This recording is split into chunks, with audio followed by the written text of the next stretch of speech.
Bismillah, alhamdulillah, wa salatu wa salamu ala rasulillah, Sayyidina Muhammad wa ala alihi wa sahbihi wa sallam. Wa ba'd, assalamu alaikum wa rahmatullahi wa barakatuh. Alhamdulillah, we give all thanks and praise to Allah subhanahu wa ta'ala for making us or counting us amongst those that have reached the second day of this blessed month of Ramadan, 1444 AH. May Allah subhanahu wa ta'ala spare us to experience or continue this and all the way to the end of this blessed month of Ramadan. And may we see many more months of Ramadan in our lifetime as well. And may He accept it from us. In Islam, there is a specific link that we have with a specific creation of Allah subhanahu wa ta'ala, and these are the mountains. Mountains are very significant in that there are numerous narrations that we learn of happenings to the Prophet sallallahu alaihi wasallam where mountains were specifically identified. For example, Gharul Hira, the cave of Hira, is in a mountain known as Jabal an-Nur, and this is where the revelation began to the Prophet sallallahu alaihi wasallam. There is a mountain called Jabal al-Thawr. This is where the Prophet sallallahu alaihi wasallam, while performing Hijrah with his companion Abubakar Sadiq, entered, and Allah made tranquility, sakina, to descend upon them while in that mountain, or in the cave in the mountain. We all know of Jabal al-Uhud, the mountain that the Prophet sallallahu alaihi wasallam says, it loves us and we love it. But the two mountains I want to talk about are going to be recited in the coming verses by the Imams. Inna Safa wal Marwa. Verily, in the signs of, or in Mount Safa and Marwa, min sha'airillah. These are signs for people to take heed of, the signs of Allah subhanahu wa ta'ala. And I'll quickly rush through why these two mountains are important, right? We all know that when we perform Umrah or we perform Hajj, there is something called the Sa'i, sah? And the Sa'i is going from Mount Safa all the way to Marwa and back. Do we know why we perform the Sa'i? We perform the Sa'i because our mother and the mother of Nabi Ismail and the wife of Nabi Ibrahim performed that act of going between Mount Safa and Marwa. Nabi Ibrahim alayhi salatu wasalam, as we know, was described as Khalilullah, Khalilur Rahman. He obeyed Allah, and that's why the verses that came before, وَإِذِ ابْتَلَى إِبْرَاهِيمَ رَبُّهُ بِكَلِمَاتٍ فَأَتَمَّهُنْ. Allah talked about how He chose Nabi Ibrahim and perfected him, and perfected his kalma upon him, and said to him, Inni ja'ilun fil ard, or rather, I will make you an imam on the surface of the earth. And then Nabi Ibrahim said, وَمِن ذُرِّيَّتِي, and also from my progeny. I will make you an imam on the earth, but from my progeny as well. Nabi Ibrahim prayed to Allah subhanahu wa ta'ala to also make them leaders. And the first of them was Ismail. The sa'i between Safa and Marwa was performed by the mother of Nabi Ismail alayhi salatu wasalam. Why did she perform it? After suckling her child for a while, as an infant, she could no longer provide food to her child.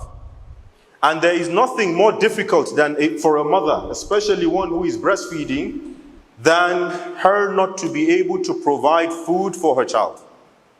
So Hajar left Nabi Ismail just at the foot of the Kaaba, and she went all the way to Mount Safa. And she stood on Mount Safa praying and looking for any form of food, and she descended from Mount Safa and went all the way to Marwa. In between Mount Safa and Marwa, there is a place, there is a green light. You have to run in that place, right? Do we all know why we run at that green light? The reason we run is that at that particular point, Hajar had to run as fast as she could, because when she descended from the mountain, she could no longer see her son Ismail. So she would run quickly till she got to a point that she could see her child. And she went through this 7 times. This is what we do as men today, that some of us, in fact, when you do the first Safa, you are going to Marwa, just the first lap, you're already saying, Anya you know, are we not going to stop here? You know, I have people calling me asking for fatwa. Malam inna isa iso there ya isa. Meaning, if I just go from Safa to Marwa, is that okay? No, it's not.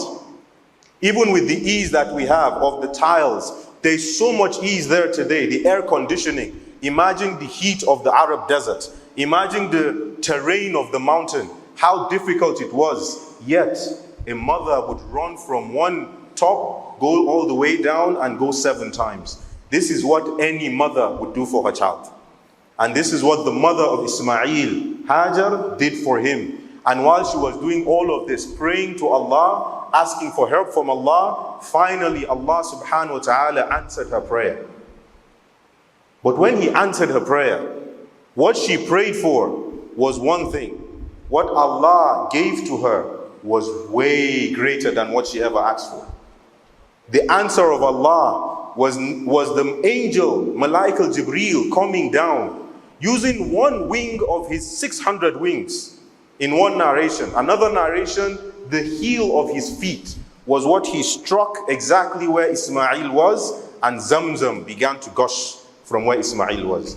That till today, all of us go to Haram. The first thing anyone asks of you after dates as Saraba is Zamzam. And you know what Zamzam means? Stop, stop. This is what it means in Arabic.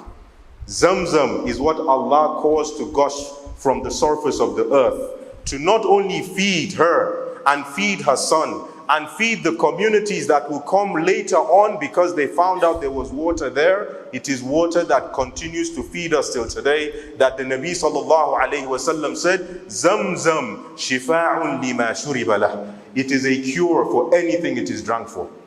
I have had people who say they drank Zamzam, it cured their ailment. Someone was blind, he drank Zamzam, khalas, his eyes were, returned to him. Someone was not able to bear a child, they drank Zamzam, they were able to bear a child. Someone was not able to get married to more than one wife, he drank Zamzam. I still don't know whether he married a second wife.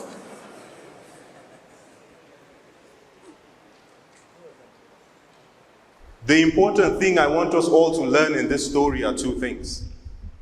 What a mother will go through for her child. There is nothing a mother cannot go through for her child. If your mother is still alive today, take time to go to her, call her, kiss her feet, kiss her hands, kiss her feet, thank her, because she truly is your door to Jannah. And if your mother has returned to Allah, then cry, because that is one door to paradise that has been closed for you. It can never be opened except you perform good deeds that will be sadaqatul jariyah for her till you meet with her. May Allah make us meet with our mothers in Jannah. The second is that when you are going through a difficulty, don't be in a haste to want Allah to answer your prayer.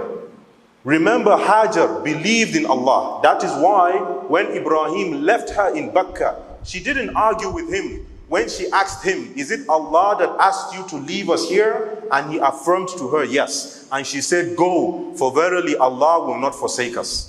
She had faith in Allah, but it didn't stop her from being tested by Allah subhanahu wa ta'ala. And in that process of running through Safa and Marwa, not knowing where help will come, not knowing what difficulty was going to be stopped for her, she only had her mind on one thing. And Allah answered her prayer and granted her what was greater.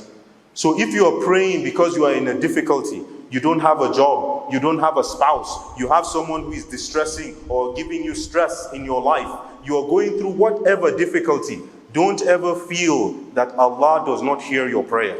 Allah hears your call when you call on to Him, right? You just need to be patient, because when Allah does not grant you what you think you want in this world, Allah is keeping for you something greater in Jannah. And on a final note, because I know I've gone past my 5 minutes, do we all know something very amazing about Hajar? Hajar, the mother of Ismail was a black African woman. The first person to be the mayor, the founder of Bakka, the city of Makkah that we all face as our Qibla, was a black African woman. أقول قولي هذا واستغفر الله لي ولكم والسلام عليكم ورحمة الله.